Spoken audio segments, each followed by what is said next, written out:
Sean Diddy Combs' abusive behavior against his ex-girlfriend Cassie Ventura. In fact, it's something his defense team owned and acknowledged during Monday's opening statement at the start of his sex trafficking and racketeering conspiracy trial.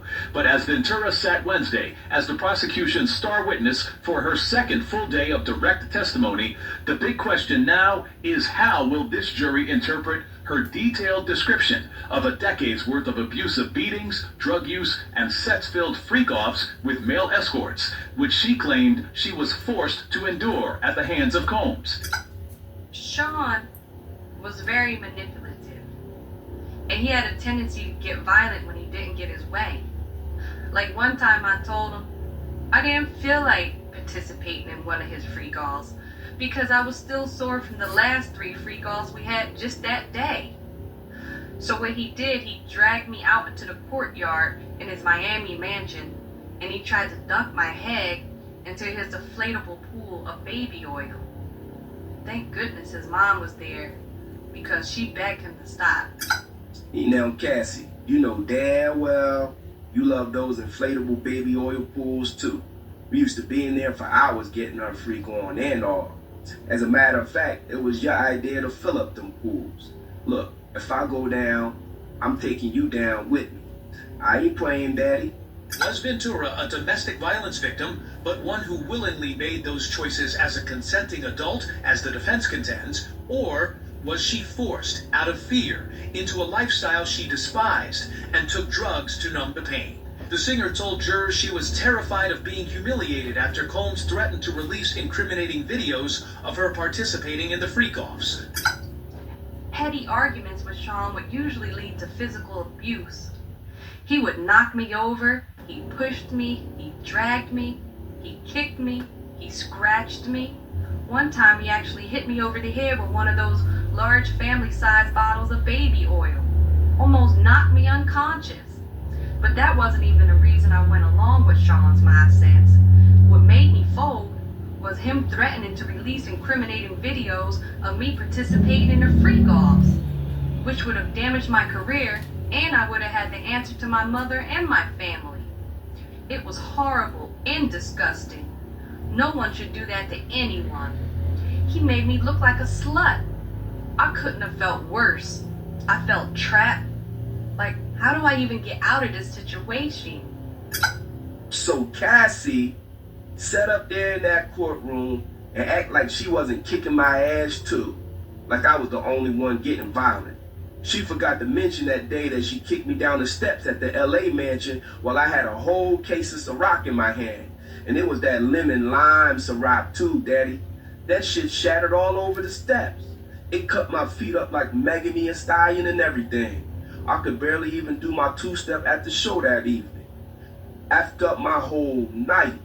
I got her back at the hotel that day though, Daddy. Like, yeah, take that, take that, take that. She also talked about the busted lip and black eyes she says the embattled entertainment mogul gave her during a 2016 violent encounter in a California hotel. Covering up bruises and gashes with heavy makeup, she testified, became routine. She texted Combs, quote, "I have her premiere for the biggest thing I have ever done. It's sick for you to think it's okay to do what you have done." Ventura also told the jury about 13 different male sex workers she says she and Combs hired for the freak-offs in hotel rooms across the country, including one she says she reluctantly agreed to right after her 29th birthday party. In one text exchange, she told Combs, quote, "Nothing good comes out of freak-offs anymore. You treat me like Ike Turner, abusive and controlling." While on the witness stand, she also admitted to being primarily responsible for making arrangements with the male escorts, out of a combination, she says, of love and fear. Quote, Yeah. It was definitely Ventura who hired me. Man, they used to love me. I'm telling you, I was one of their favorite ones, you know? They hired me, and I went there and I did what I had to do. You know, they was paying good. You know what I'm saying? I got to slide up into some skins, and it was just all good. I used to love the free golf. That was one of my favorite gigs that I used to go to. Sean is a monster. He needs to remain in jail. You're a monster, Sean. You're a monster. And you need to be caged like a monster and never be let out. How am I the monster when you behind half of this shit too?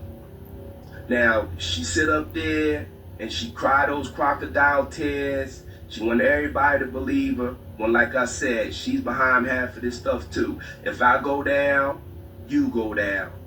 And I'ma say it how I say it. This Pixar Diddy, I maintain my innocence. You know what I'm saying?